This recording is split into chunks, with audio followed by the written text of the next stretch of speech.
अस्सलाम वालेकुम वरहमत ल्लाहि वबरकातुहू। नाज़रीन इकराम, आप देख रहे हैं हमारा इस्लामी और मालूमाती चैनल, जहां हम आपके लिए लाते हैं कुरान और हदीस की रोशनी में पुरइसरार हक़ाइक़। क्या आप जानते हैं कि दज्जाल इस वक्त कहाँ कैद है? क्या वाकई वो किसी जजीरे में जंजीरों में जकड़ा हुआ है? वो पुरइसरार जजीरा कहाँ है जो गूगल मैप पर भी नजर नहीं आता? क्या वाकई कुछ लोग दज्जाल से मुलाकात कर चुके हैं? क्या दज्जाल आज भी दुनिया की ताकतवर कौमों को हिदायत देता है? क्या बरमुदा ट्रायंगल इस जजीरे का दूसरा नाम है? क्या दज्जाल के पैरोकार पहले ही दुनिया पर काबिज हैं? और क्या वो वक्त करीब है जब दज्जाल का खरूज होगा? नाजरीन, ये सब सवालात आपके जहन में भी होंगे। आइए आज हम उन्हीं राजों से पर्दा उठाते हैं। दज्जाल वो फितना है जिसके बारे में हजरत आदम अलैहिस्सलाम से लेकर हजरत मोहम्मद सल्लल्लाहु अलैहि वसल्लम तक तमाम पैगंबरों ने अपनी उम्मतों को खबरदार किया। ये क़यामत तक का सबसे बड़ा फितना करार दिया गया है। दज्जाल शैतानी कुव्वतों का मालिक होगा। दुनियावी ताकतों और जादुई असरात से जमीन को तबाही की तरफ ले जाएगा। हदीस में दज्जाल के बारे में कई अजीबो गरीब रवायात मिलती हैं। उनमें से एक वाकया हजरत फातिमा बिनते कैस रज़ियल्लाहु अलैहा से रवायत है। रसूलुल्लाह सल्लल्लाहु अलैहि वसल्लम ने एक दिन नमाज के बाद मिंबर पर फरमाया, तमीम दारी जो पहले नसरानी थे फिर इस्लाम ले आए, उन्होंने एक वाकया सुनाया है जो मेरी बातों की तस्दीक करता है कि दज्जाल कहाँ है और किस हालत में है। तमीम दारी कहते हैं, हम एक बड़ी कश्ती पर सवार थे। हमारे साथ कबीला लखम और यजाम के 30 अफराद भी थे। एक महीने तक समंदर के तूफानों ने हमें इधर उधर भटकाए रखा। आखिरकार हम मगरिब की तरफ एक जजीरे पर जा पहुंचे। वहां एक अजीबो गरीब जानवर दिखाई दिया, जिसके पूरे जिस्म पर बाल ही बाल थे।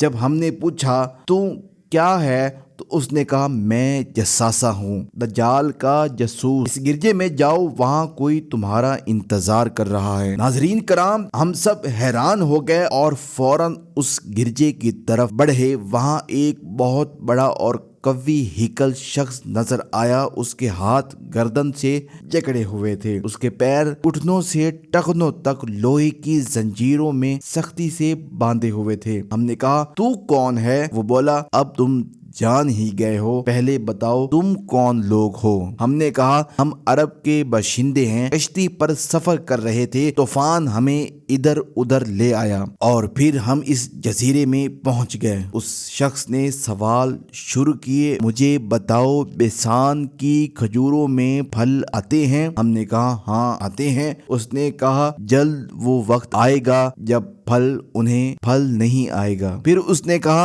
बहरिया तिबरिया में पानी है? हमने कहा, हाँ बहुत है। उसने कहा, एक वक्त आएगा जब वहाँ पानी बाकी नहीं रहेगा। उसने फिर कहा, जाफिर के चश्मे का क्या हाल है? क्या लोग उसके पानी से खेत सैराब करते हैं? हमने कहा, हाँ बहुत पानी है और लोग खेतों को सैराब करते हैं। वो बोला, ये भी जल्द खत्म हो जाएगा। फिर उसने पूछा, नबी उम्मी के बारे में क्या खबर है? क्या वो मक्का से हिजरत करके मदीना पहुंच गए हैं? हमने कहा, हाँ। उसने पूछा, क्या अरबों ने उनसे जंग की है?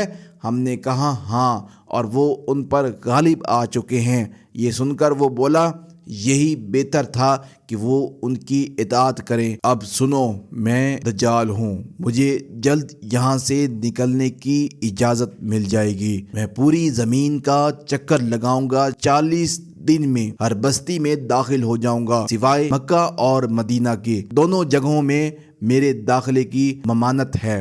नाजरीन, ये सुनकर सहाबा कराम हैरान रह गए। नबी सल्लल्लाहु अलैहि वसल्लम ने फरमाया, दज्जाल न शाम के समंदर में है न यमन में, बल्कि मशरिक की तरफ। और आप सल्लल्लाहु अलैहि वसल्लम ने मशरिक की जानब इशारा किया। लेकिन सवाल यह है کہ یہ جزیرہ کہاں ہے۔ آج تک کسی کو اس کا پتہ کیوں نہیں چل سکا۔ کچھ محققین نے کہا کہ یہ جزیرہ سقطرہ ہے جو یمن کے قریب ہے۔ یہاں کے درخت اور مخلوقات دنیا کے باقی حصوں سے مختلف ہیں۔ یہاں کا ڈریگن بلڈ ٹری ایسا درخت ہے جس کے تنے سے سرخ رس بہتا ہے جو خون کی مانند دکھائی دیتا ہے۔ اس جزیرے میں 3 کلومیٹر طویل الحوق غار ہے جو مشرق وسطی میں اپنی نوعیت کا واحد غار ہے۔ کیا یہ غار دجال کی قید گاہ ہو سکتا ہے؟ یہ سوال آج بھی تحقیق طلب ہے، لیکن کچھ لوگ اسے برمواد ٹرائی اینگل سے جوڑتے ہیں۔ جی ہاں، وہی علاقہ جہاں کمپاس کام نہیں کرتا، جہاں جہاز اور کشتیاں غائب ہو جاتی ہیں، جہاں سمندری طوفان اور پر اسرار لہریں چلتی ہیں۔ یہ خطہ اب تک کئی حادثوں کا گواہ ہے۔ برمواد ٹرائی اینگل کوئی ایک جزیرہ نہیں بلکہ ایک مثلث نما علاقہ ہے جہاں 300 سے زائد غیر آباد جزیرے موجود ہیں۔ کہا جاتا ہے کہ یہاں انسانوں نے قدم تک نہیں رکھا۔ کیا یہ علاقہ دجال کا اصل ہیڈ کوارٹر ہے؟ کیا یہاں اس کے پیروکار کا خفیہ ملاقات کرتے ہیں؟ ناظرین، تاریخ میں کئی دعوے سامنے ایسے آئے۔ عثمانی نقشہ نویس پیری رئیس نے اپنے نقشے میں ایک عجیب مخلوق بنائی جو آدھی انسان اور آدھی جانور جیسی تھی۔ کیا یہ دجال ہی تھا؟ یہ آج تک ایک معمہ ہے۔ ترکی کے مصنف کرسان برکان لکھتے ہیں دجال اپنے جزیرے سے امریکہ اور اسرائیل کو ہدایت دیتا ہے۔ امریکی بحری جہازوں وہاں پہنچ جاتے ہیں اور دجال سے ملاقات کرتے ہیں، دنیا پر حکومت کے منصوبے سنتے ہیں۔ یہ مقام اتنا خفیہ ہے کہ گوگل میپ پر بھی نظر نہیں آتا۔ بعض لوگ کا کہنا ہے کہ وہاں ایک بڑا گرجا موجود ہے جہاں عام انسان جا ہی نہیں سکتا۔ مصری محقق عیسیٰ داؤد کہتے ہیں دجال نبی صلی اللہ علیہ وآلہ وسلم کے وصال کے بعد زنجیروں سے آزاد ہو گیا تھا، لیکن خروج کی